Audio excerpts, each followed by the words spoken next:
सत्यानाश कर दिया पूरे मंदिर के परिवेश का। बाहर निकालो इसे। अरे मूर्खो, क्या तुम्हें मालूम नहीं तुम नीच जातियों के लिए मंदिर में प्रवेश वर्जित है। चलो भागो यहाँ से। सुबह सुबह अपने नीच कदमों से पवित्र भूमि को अपवित्र कर दिया। अब इसका शुद्धिकरण करना होगा। जाओ, जाकर गंगा जल लेकर आओ। क्या महाराज? मैंने कहा भागो यहाँ से।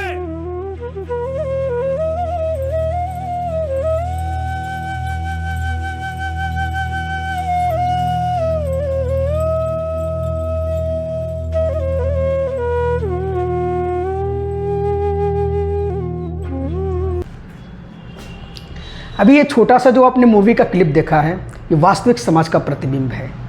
छुआछूत, जातिवाद, ऐसे ढेरों परंपराएं, रूढ़िवादी प्रथाएं जो समाज को अंदर से खोखला कर रही हैं, जिसकी पहचान ज्योतिराव फूले, भीमराव अंबेडकर और महात्मा गांधी ने किया था।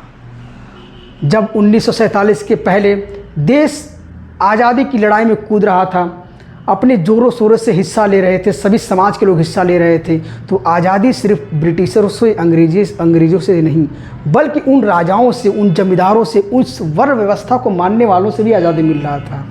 तो ऐसे में ये संविधान सभा का दायित्व था कि हम फंडामेंटल राइट में कुछ ऐसे प्रावधान करें जिससे छुआछूत, अस्पृश्यता का अंत हो।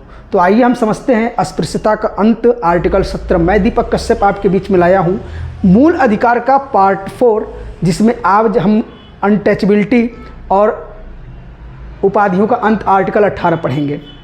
चलिए हम देखते हैं आर्टिकल 17 क्या है। आर्टिकल 17 फंडामेंटल राइट यानी कि मूल अधिकार में यह घोषणा करता है कि अस्पृश्यता यानी कि अनटचबिलिटी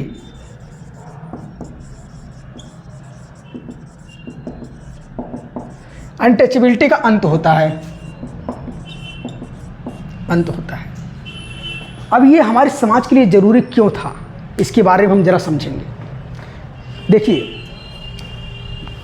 अंग्रेज़ों के आने से पहले समाज जो है जाति वर्ण व्यवस्था के आधार पर चलता था। जो उच्च वर्ग के जातियाँ थे, जिसमें ब्राह्मण, वैश्य या फिर जो ठाकुर समाज के लोग थे, सिंह समाज के लोग थे, ये कहीं न कहीं दलित समुदाय पे या फिर छोटी जातियों पे, सनातन धर्म हिंदू धर्म में छोटी जातियों पे शोषण करते थे।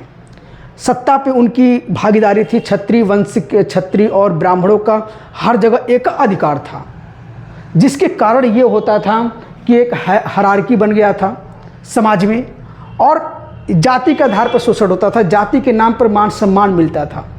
तो इस छुआछूत को रोकने के लिए आर्टिकल 17 अस्पृश्यता का अंत फंडामेंटल राइट में शामिल किया गया, जो संसद को यह शक्ति देता है। आर्टिकल 35 के तहत संसद को यह शक्ति देता है कि आप अस्पृश्यता का अंत करें और अस्पृश्यता के अंत से संबंधित यदि कोई विधि कानून बनाकर सजा का प्रावधान करते हैं तो आप कर सकते हैं। जबकि आर्टिकल 15 में हमने पहले ही पढ़ा था कि राज्य या फिर कोई प्राइवेट संस्था या कोई प्राइवेट दुकान, होटल, रेस्टोरेंट जो आपको सिर्फ जाति, लिंग, जन्म स्थान इस आधार पर भेदभाव नहीं करेगा। वो उद्देश्य आर्टिकल 15 का, जिसको एक कानूनी मान्यता, संवैधानिक मान्यता आर्टिकल 17 के माध्यम से अस्पृश्यता का अंत किया करने की शक्ति दिया, साथ ही आर्टिकल 35 जो एक कानून बनाने की शक्ति संसद को दिया। इसी क्रम में हम पहले ये समझते हैं कि अनटचबिलिटी आखिर होता क्या है।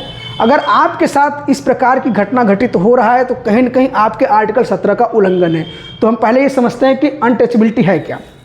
पहला क्या है कि सार्वजनिक स्थान पे आपको जाने से अगर कोई रोकता है, पूजा पाठ से रोकता है, तो ये आपके आर्टिकल 17 का उल्लंघन है। अनटचबिलिटी जो अपराध के दायरे में है, पूजा पाठ के स्थान पे जाने से रोकना, ठीक है। दूसरा क्या है, परंपरागत, धार्मिक या दार्शनिक आधार पर जातिगत भेदभाव को न्यायोचित ठहराना। जैसे अगर कोई व्यक्ति यह कहा है कि वेदों में ये चीज़ लिखा है या इस धर्मशास्त्र में ये चीज़ लिखा है कि नीच जाति के लोग, सेंस मतलब कि अगर कोई छोटी बिरादरी का लोग है, कोई छोटी जाति का लोग है, उस व्यक्ति को ये अधिकार नहीं है, यहाँ जाने का अधिकार नहीं, उस मंदिर में जाने का अधिकार नहीं है। अगर वो ये कहता है कि ईश्वर ने ये कहा है या इस धर्मशास्त्र ये कहा है, तो यह जो है अस्पृश्यता को, छुआछूत को बढ़ावा दे रहा है और वह अपराधी की श्रेणी में आता है। तो कोई भी कथावाचक या फिर कोई बुद्धिजीवी अगर अपने वक्तव्य में या कोई नेता अपने वक्तव्य में किसी दलित या फिर किसी अल्पसंख्यक या फिर किसी शेड्यूल कास्ट के व्यक्ति को टारगेट करता है कि धर्मशास्त्र ये आदेश देता है कि जातिगत भेदभाव न्यायोचित है, तो वो आर्टिकल 17 के दायरे में आता है।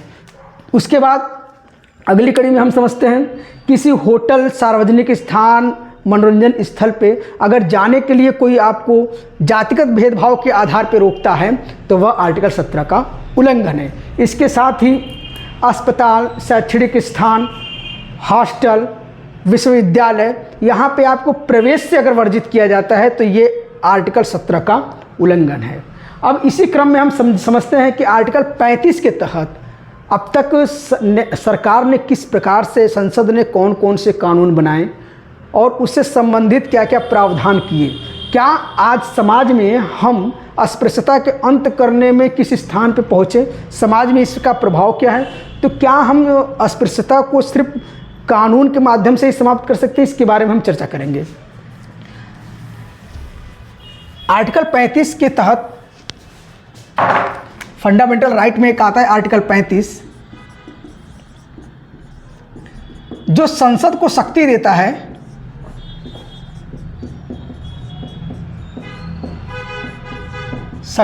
है कानून बनाना।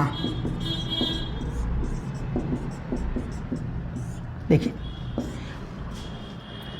भीमराव अंबेडकर और महात्मा गांधी में हमेशा दो विचारों का एक संघर्ष होता था।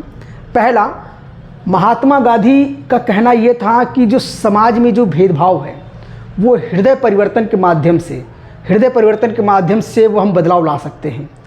इसलिए वो उन्होंने एक हरिजन आंदोलन चलाया, महात्मा गांधी ने एक हरिजन आंदोलन चलाया और जो दलित जाति के लोग थे, जो चमार थे, पासी थे, जो छोटी बिरादरी के लोग थे, उनको ईश्वर का रूप, विष्णु का रूप, हरि का रूप कहा इन्होंने हरिजन, कि हम जब दलित बिरादरी के लोग हैं उनको ईश्वर के रूप में मानेंगे तो एक समाज में एक सकारात्मक परिवर्तन आएगा।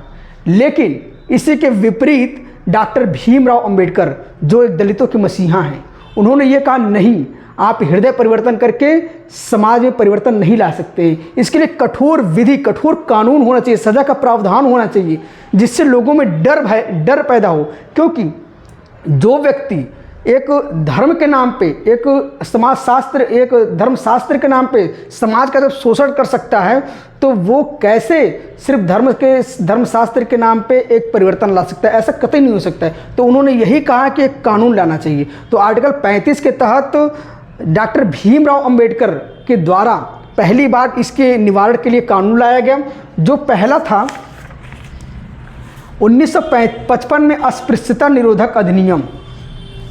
पहला था 1955 में अस्पृश्यता निरोधक अधिनियम। इसके माध्यम से अगर कोई व्यक्ति जाति के नाम पर भेदभाव करता है या फिर जाति आधार बनाकर भेदभाव करता है, बेइज्जती करता है, कहीं जाने से रोकता है, रोक टोक करता है, तो वो आर्टिकल 17 का उल्लंघन है और आर्टिकल 17 के तहत ये अपराध की श्रेणी में आता है। और अपराध की श्रेणी इस अधिनियम के तहत उसको 6 महीने का कारावास प्लस 500 रुपया जुर्माना था, 500 रुपया जुर्माना। तत्पश्चात 1976 में इसी कानून को 1976 में संशोधन किया गया। इसका नाम जो रखा गया 1976 में सिविल अधिकार संरक्षण अधिनियम, सिविल अधिकार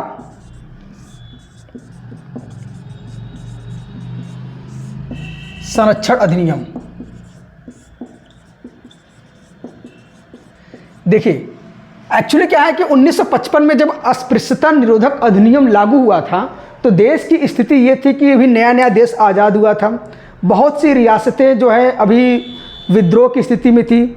अभी कई रियासत ऐसी थी जो राजाओं के अधीन थी, सरकार के साथ समानांतर चलती थी लेकिन वो राजाओं के अधीन थी। और बहुत से ऐसे जो राज्य थे वो सुरक्षित थे।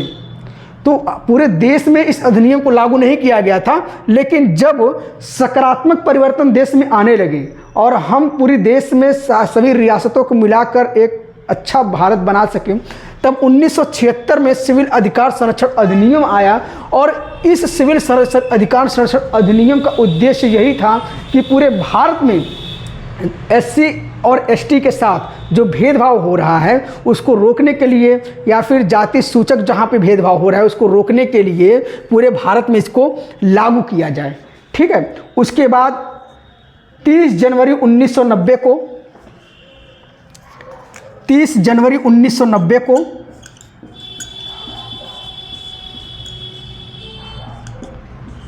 SC ST prevention of atrocities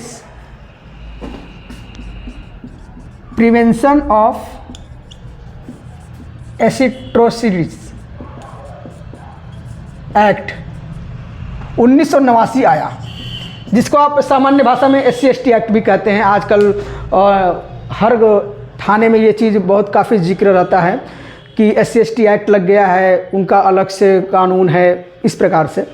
तो 1990 में ये आया, जिसके माध्यम से इसको कठोर किया गया।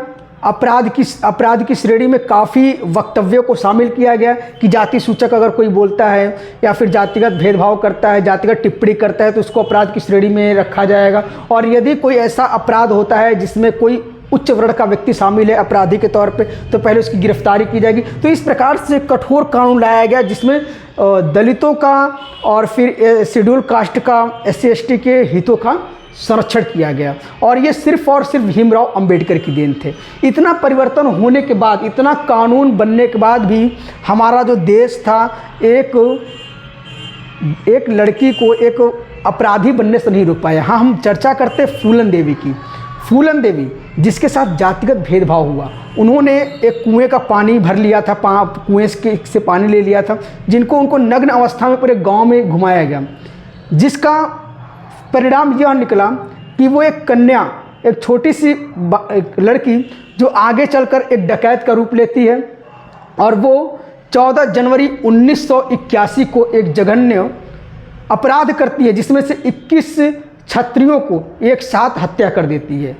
कहीं न कहीं अगर आप ये देखते हैं कि हाँ, फूलन देवी ने एक हत्या करके अपराध किया, लेकिन दूसरा पहलू ये है कि उसको अपराधी बनाने में जो सबसे बड़ा योगदान था वो समाज का था कि समाज ने जातिगत भेदभाव को समाप्त नहीं किया, शोषण होता गया और उस शोषण का उन्होंने अपना बदला लिया।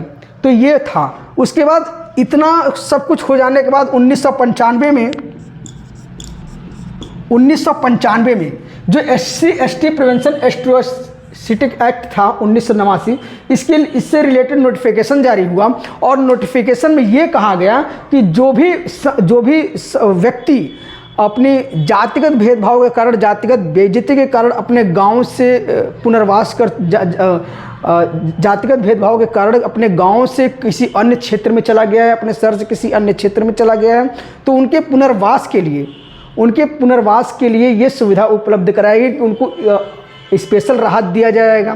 तो आर्टिकल 17 के माध्यम से हम लोगों ने समझा कि अस्पृश्यता, छुआछूत का अंत कैसे होगा। इससे संबंधित आर्टिकल 35 जो है संसद को जो कानून देती है, किस प्रकार से संसद को ये शक्ति देती है कि किस प्रकार से कानून बनाकर दलितों का, SC का, ST का इस प्रकार से उनके हितों का रक्षण कर सके। अब हम आगे चलते इसी कड़ी में आर्टिकल 18 पढ़ेंगे।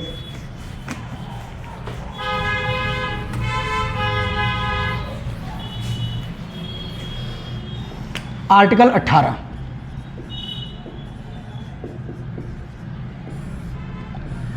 18 उपाधियों का अंत है।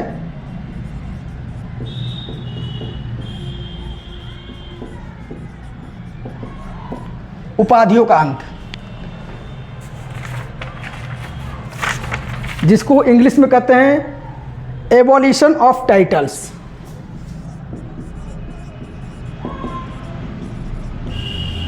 Evolution of titles. इस चीज़ को हम समझेंगे, उपाधियों का अंत, इसकी आवश्यकता क्यों पड़ी। आपने सुना होगा नाइटहुड, केसरी हिंद, राय बहादुर राय, सर।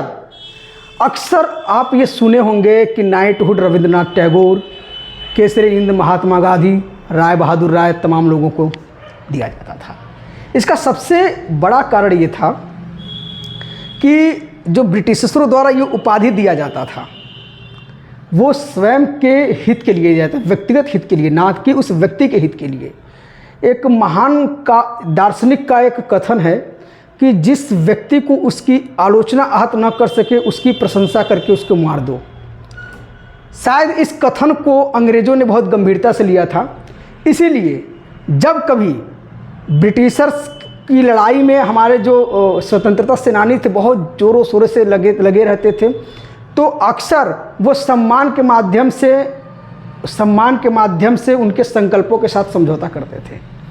जैसे कि महात्मा गांधी को केसरी हिंद की उपाधि दी गई, नाइटहुड की उपाधि दिया गया अपने रविंद्रनाथ टैगोर को, और राय बहादुर राय की उपाधि अन्य लोगों को दिया गया। उपाधि सिर्फ इसलिए दिया जा रहा था कि सम्मान देकर बदले में किसी घटना या फिर किसी परिस्थिति के अनुरूप समझौता करना, या फिर एक तरीके से उनके अनुसार अपने बातों को मानना या मनवाना। कहीं न कहीं हमारे संविधान सभा के सदस्य इस समस्या से परिचित थे कि भविष्य में भी शासन सत्ता अगर इस प्रकार से पुरस्कार, सम्मान और टाइटल का लालच देकर किसी को प्रोत्साहित करेगा तो कोई भी व्यक्ति देश विरुद्ध कार्य करने या फिर देश के अहित में कुछ कार्य कर सकता है। तो इसीलिए उन्होंने आर्टिकल 18 जो उपाधियों का अंत दिया, तो उन्होंने आर्टिकल 18 में सबसे पहले ये कहा 18(1) के तहत कि राज्य मतलब सामाजिक संरचना। कभी भी राज्य का मतलब आप प्रांत मत समझिए, राज्य का मतलब सामाजिक संरचना जो एक देश की शासन सत्ता सरकार, ठीक है। राज्य कभी भी सेना या विद्या से संबंधित सम्मान के अलावा कोई उपाधि नहीं। सेना या विद्या से संबंधित, जैसे कि सेना में परमवीर चक्र, वीर चक्र, महावीर चक्र, तो ये राज्य जो है व्यक्ति को इस प्रकार से सम्मानित दे सकती, उपाधि दे सकती कि फला सैनिक परमवीर चक्र है, महावीर चक्र है। विद्या संबंधित कोई गोल्ड मेडलिस्ट है, कोई इंजीनियर है, कोई डॉक्टर है, कोई एडवोकेट है, इस प्रकार से उसको उपाधि दी जा रही है कि जैसे अगर कोई पढ़ा लिखा मतलब कोई वकील है, कोई लॉ की डिग्री लिया है तो वो अपने आगे एडवोकेट लगा सकता है, कोई इंजीनियरिंग पढ़ा है तो इंजीनियर लगा सकता है। तो ये उपाधि, तो ये विद्या और सेना के अतिरिक्त कोई अन्य उपाधि राज्य नहीं देगा। इसी कड़ी में हम आगे पढ़ेंगे आर्टिकल 18(2) ये इसमें यह कहा गया है कि कोई भी व्यक्ति भारतीय नागरिक जो है वो विदेशों से कोई उपाधि नहीं लेगा, क्योंकि अक्सर ये देखा गया था कि भारतीयों को सम्मान और पुरस्कार के माध्यम से ही देश विरुद्ध कार्य कराए जा रहे थे। हालांकि जब आज़ादी लड़ा जा रहा था तो ब्रिटिशर्स में, जो ब्रिटिश सेना में जो भारतीय नागरिक थे वो कहीं न कहीं सम्मान और पुरस्कार के लालच में ही थे। तो इस समस्या से निपटने के लिए संविधान सभा में ये 18(2) में ये लिखा गया कि कोई भी भारतीय नागरिक विदेश से कोई पुरस्कार या सम्मान नहीं लेगा। ठीक है, भारतीय नागरिक विदेश से सम्मान और पुरस्कार नहीं लेगा। ठीक है, उसके बाद हम अगली कड़ी में चलेंगे। ये भारतीय नागरिक के साथ साथ विदेशियों पर भी लागू है। 18(3) इसमें यह कहा गया है कि कोई भी विदेशी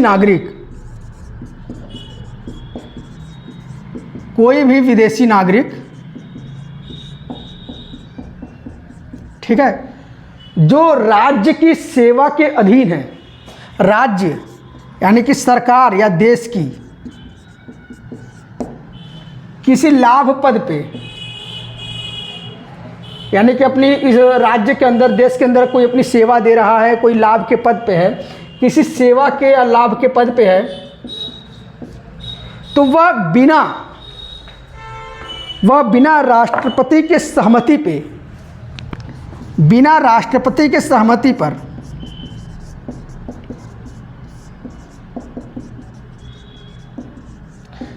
पर कोई पुरस्कार या उपाधि नहीं ले सकता है। ठीक है, इसी कड़ी में अगली हम चलेंगे 18 का क्लास 4।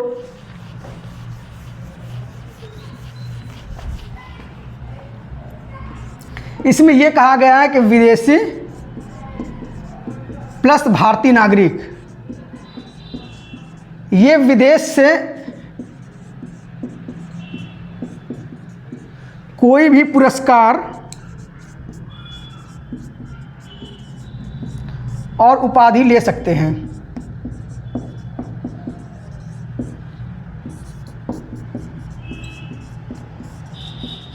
लेकिन राष्ट्रपति के सहमति पर, राष्ट्रपति के सहमति पर। ठीक है, और यही कारण था कि आर्टिकल 18(4) के तहत शाहरुख खान को फ्रांस का सर्वोच्च नागरिक पुरस्कार knight of the legion of the honour और लीजन ऑफ द फ्रांस, ये वहाँ का पुरस्कार और सम्मान मिला। इसी क्रम में मोदी को लीजन ऑफ द फ्रांस मिला, अमेरिका से लीजन ऑफ द मेरिट सम्मान मिला, और रतन टाटा जी को ऑर्डर ऑफ द ऑस्ट्रेलिया यहाँ से सम्मान मिला। अब समस्या ये होती है कि जो हमारे देश में पद्मश्री, पद्म विभूषण, पद्म भूषण, ये जो सम्मान, ये जो पुरस्कार मिलते हैं, क्या ये उपाधि है कि नहीं।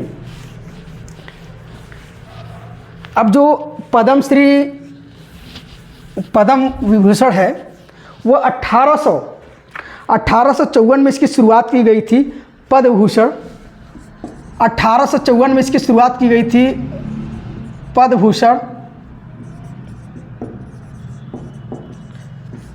पद्म विभूषण,